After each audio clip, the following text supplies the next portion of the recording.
Dear Debbie, hello. We made it back to snowy Wisconsin. What a wonderful trip for the surprise birthday party that would not have occurred without your great ideas and support. It certainly meant the world to us to be there.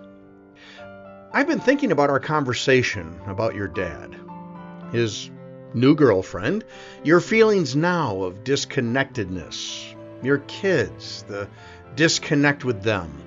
And I just thought here are a couple unsolicited ideas. Except you did ask, and that's why I thought I could share them with you. I wrote a book called A Divorced Parent's Guide to Seeing Your Kids. Now, by this title, it was written about and offering suggestions from a parent who was intentionally hindered from seeing his kids as I was. I think the advice is the same, although the roles have been reversed.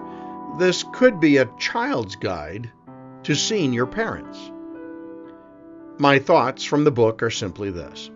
We cannot control what is outside our personal power to change.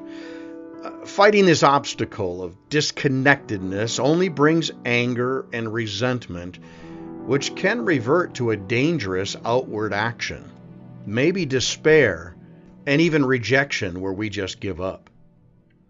I believe there is a path between these two extremes with the understanding that there are no guaranteed results. The path is for our benefit, so we remain healthy and engaged without expecting a definitive result. I call the path Messages Behind the Moon. When astronauts were traveling to the moon, there was a time in their journey when they were cut off from all communication. They were circling behind the moon and didn't know precisely when communications would be restored. When I was cut off from my kids, I thought of them as being behind the moon. When they emerged from their personal experiences, I wanted the messages they heard from me to be positive and supportive and loving. The key was I didn't know when they would emerge. When they got older? When they left home for college? Maybe not until they had kids of their own. I did not know. Therefore, all my messages had to be positive, encouraging, and loving even when they weren't receiving them. The purpose was to assure that when they were able to communicate and reconnect, they would hear only one message from me. I love you. My suggestion concerning your relationship with your dad, who has found a new companion in the wake of your mother's passing, would maybe to keep regular standard communications. Now, don't overdo it, calling every day, leaving messages every day. That's going to appear accusatory, and since he isn't responding at this time, it might only amplify his guilt. Do leave a loving voicemail. Do have the kids send cards and communications as they normally would. Do ask if he's available for lunch when you're in the city. Do your routine communications with all positive, loving support.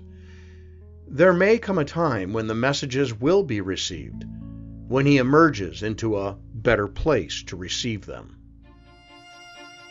Right now, he is on the far side of the moon, in his own orbit.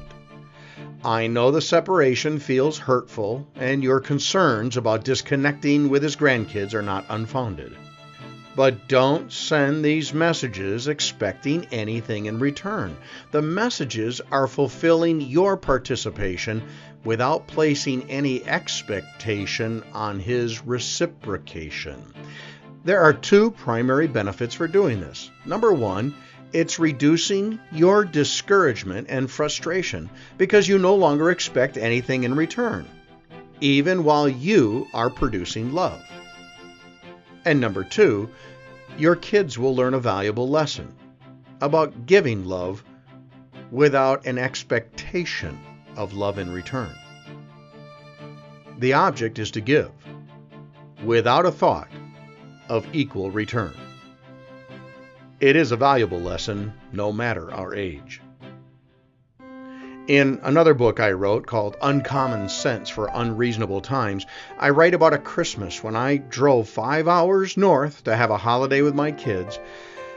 I'm afraid my ex-wife made sure the event didn't happen by arranging other activities for my kids to be involved in during my reserved time. I was left sitting alone in my hotel room, my children's presents scattered around my feet. I was in utter despair. I drove 5 hours home in such a depression. There were moments I considered immediate and self-harming actions. I was so unsure whether I would ever see my kids again. However, I did arrive home safely, but I knew I could not remain in this state of mind and survive the coming days. I had to do something. I made a decision. The decision to take positive action saved me that weekend, and in the months and years ahead, it taught me to channel my anger and frustration into healthy and productive activity. I'll send you a copy of Uncommon Sense for Unreasonable Times, and you can read all about what I did. It's in Chapter 19. By the way, that's called a teaser.